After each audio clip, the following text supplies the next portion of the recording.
What's going on, everyone? This is Trevor here for RSG with another DIY thing with a cheap, quick and easy, do-it-yourself button box via USB. And if you want to find out how to make this so easy, quick, and cheap, well, you know what you need to do? You need to stick around. Okay, so as we look into this, let's get what we need. We need a project box, we need some scotch tape. We're going to need a drill, we're going to need the scotch tape, by the way, is for you to make the right spots for the holes. That's what you'll need a drill for. What you'll need is some easy pass, crazy Velcro, whatever you call it, interlocking plastic, none of that fabric Velcro crap. You're going to need all the buttons and stuff, and then of course this special thing, which is a delay USB encoder. That is your magic part, because that is just a plug and play USB part, and it's got all of your 12 inputs on there. Now you're also going to need, as you see in front of you, needle nose pliers, but basically everything else comes with it. All you're going to need to do is buy your buttons and your project box. Make sure you have a drill so you can do your drill bits and stuff like that. And as you see here, these 12, these are all slots you're not really going to use. Those 12 up the top right there are the ones that you're going to use, because those 12 at the top are the actual buttons. Everything else is all like point of view, joist hats, and everything like that. Now you see how this had big giant contacts on this switch right there? On that switch right there, you're going to have to manipulate the contacts on these pre-wired things. And like I said, you won't need solder or anything like that. It's real easy to go. But as you see, everything's all wired up to this working board. The board you see in front of you here is actually a dead board. It came DOA from China. The other one I ordered from Amazon looked a lot better in the packaging and was nicer.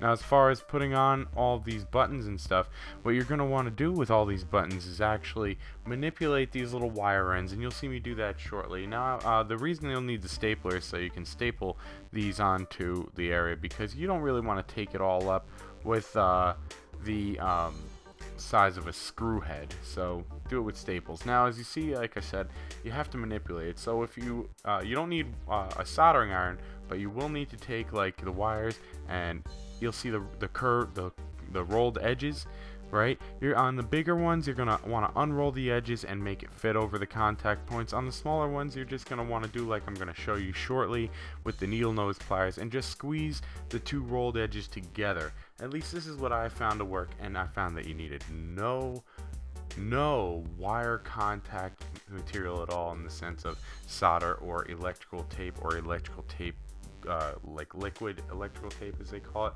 and I just got, which is pretty wild.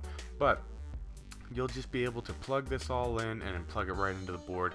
It is easy, and no worries at all. I think you are gonna absolutely find it amazing on how quick you can get all this stuff done by not having to do it. You'll need your tape measure, of course, because you want to make sure things are really nice, and this way you can, have everything look professional.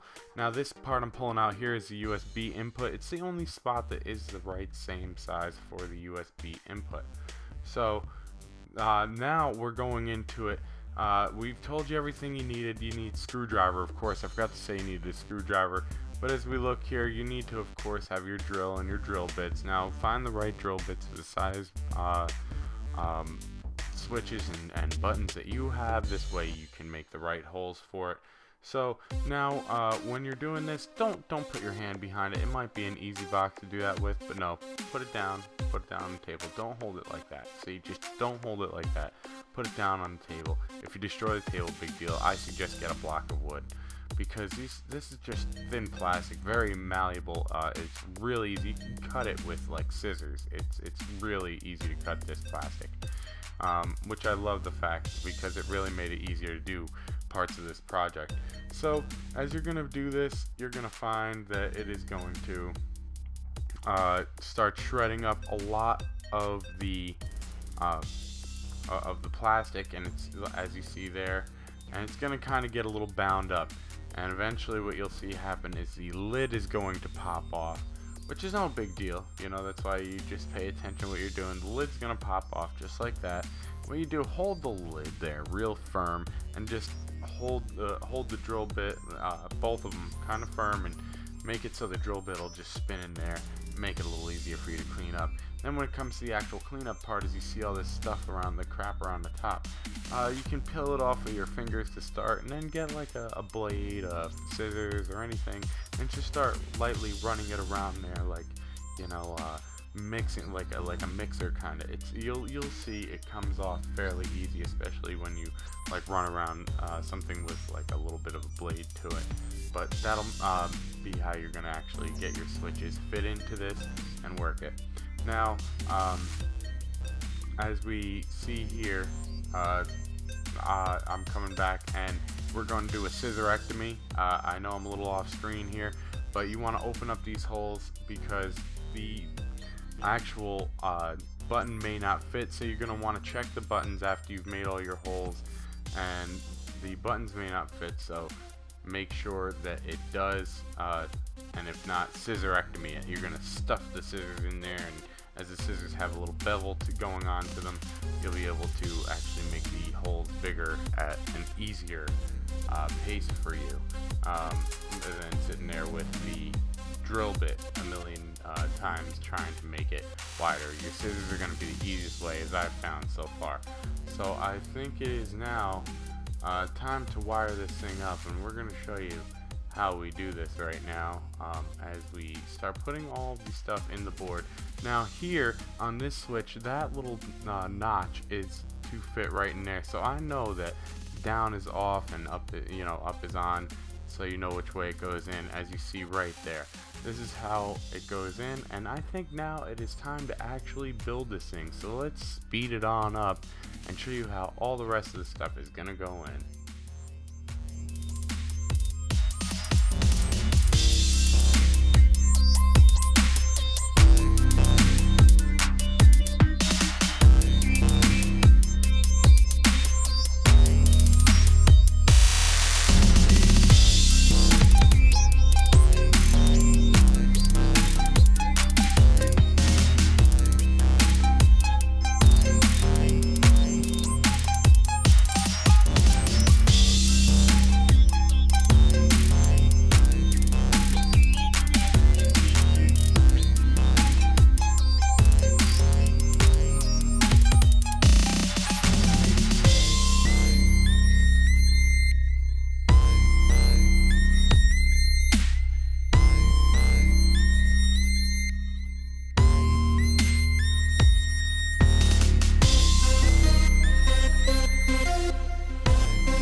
Well, right now that we have everything together, it's time to wire it up completely and get it into the board. So we need to get the board in there, and how are we going to do this? Well, you know what? You can either take double-sided tape or a little bit of that Velcro that I told you. Find the right placement for it in the box.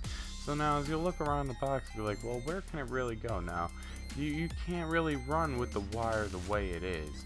You can't really run it out the side. It's not just a wire that runs out of the side. I mean, technically you can, but the way that I'm showing you to do it is actually going to look a lot nicer. So what you're going to do is basically, this is very malleable plastic, very malleable. You're just going to chip away at it, or if you have a Dremel, you know, like you could even really kind of go at it with these scissors. I end up actually doing it with a razor blade just because it made it easier to chip away, but you'll see all that. And basically, in this, you're just going to go up near the top. You can't go really near the bottom because you need that closable part in order to be able to fit this part in, because remember, you can't have it through a hole. So the way we're going to do this is we're going to just kind of eat away at the plastic on the side. You know, there's a little bit of tape, as you see I'm messing with there, but you're going to eat away at the plastic on the side with whatever knife, scissors, or anything that you're going to use. So when I come back, it's going to already have the hole right in the side like we need, and I'm going to make that, and you want to make it so this piece right here I'm showing you can fit into there, okay? And you've seen it a bunch of times. So as we look now, this is actually what we did. We carved away with a box cutter some of the area up here for this. Now, when you're doing this, you know, you're gonna need to cut out that space top up there and that down there, so you could fit in this part and make it look really nice and neat. And now we're going to need to fit in the board. So it is now in time that we shall speed this up, fit in the board, connect all the wires, and get this thing finished. And so you can see the final product like you did in the beginning, and enjoy.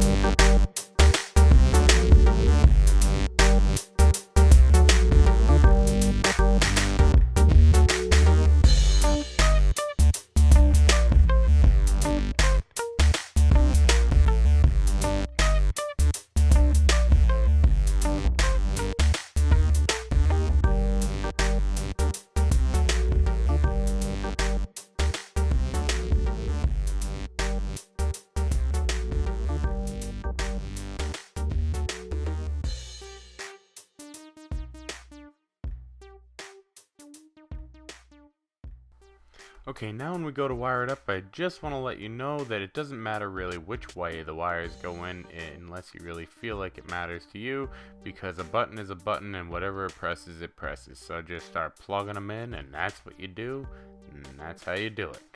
So let's continue.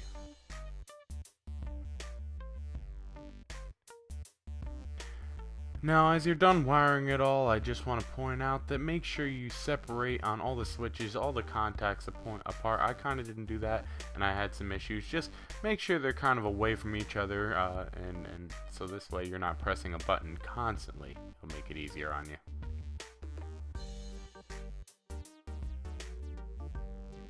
Alright, so we're finished and we have it all done. Look at this, we have this nice on-off switch. It doesn't move anywhere, it's nice and stiff in there. And then we have all these buttons, switches, and everything looks all professional because guess what? We measured. Measuring makes a big difference. So look at how nice all this looks, and it works great and professional looking. And that's what we love. And now I'm going to clean that tape off of there that I just saw when I was making this video. But hey, hope you like this. I hope you're using it. So let's go on to the next part and show you how it's actually working. Devices and printers, or you can go through control panel. Once you're in devices and printers, you see a generic USB joystick. You're going to right click that. Okay, it's going to say game controller settings. Game controller settings will bring up this. You're going to go to generic USB joystick again, hit properties, and boom, you're here. What happens when you're here? Who remembers this from the old Windows? That's how it used to be. Now it's a little simpler, but oh yeah, we have a constant on with the switch, on and off. Now we have a 2 and 3 motion with this switch, okay, 4 and 5, then I did 6, 7, 8, 9, 10, 11, 12. God, this is all you need to know. That's it. You built a button box. If you followed all this, you built a button box that looks actually quite damn professional. If you ask me, it does not look like a piece of junk. Even look at the USB coming out. I am pretty impressed with myself on this one, and maybe you'll be able to do a little more to it. Who knows how nice you can make it for yourself. I'd be interested to know. Post some picture, or post some comments in. Tell me how it was, and then post me some pictures to my Twitter at ReadySetGame87. I'd like to see what cool stuff you've built. So anyways, that concludes it for everything here. For all those that are going to keep watching my video, let's scrunch down. I'll see you next time. Wait, hold on. I'll see you next time. I want to thank you all for watching, and if you liked the video, please make sure you hit that like button. Don't forget to subscribe, and if you disliked the video, please make sure that you tell me why in the comments down below. Feel free to comment, and also make sure you share this out to people so they can know about the awesome videos that I have for you.